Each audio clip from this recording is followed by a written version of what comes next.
د پرمختګ مهم خبر د کابل 14مه ناحیه کې د کوڅو او فرعي سړکونو د جوړولو چارې بشپړې شوې دي.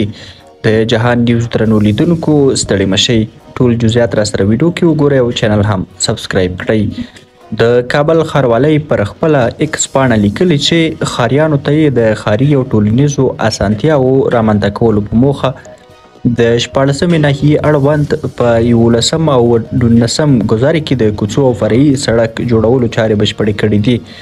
د مسؤلینو په خبره په 11 ګذاري کې کوڅې په ټولیزه توګه 840 متره اوږدوالی له 4 څخه 4.5 مترو پورې سور لري او په 19 ګذاري کې فرعي سړک 500 متره اوږدوالی او 6 متره سور لري چې د جوړولو چارې په ټولیزه توګه د 11 میلیونه افغانیو په لګښت د 4 میاشتو په موده کې د کابل ښاروالۍ او د ملګرو ملتونو د پروژوي خدمتونو د دفتر په مرسته بشپړې شوې دي.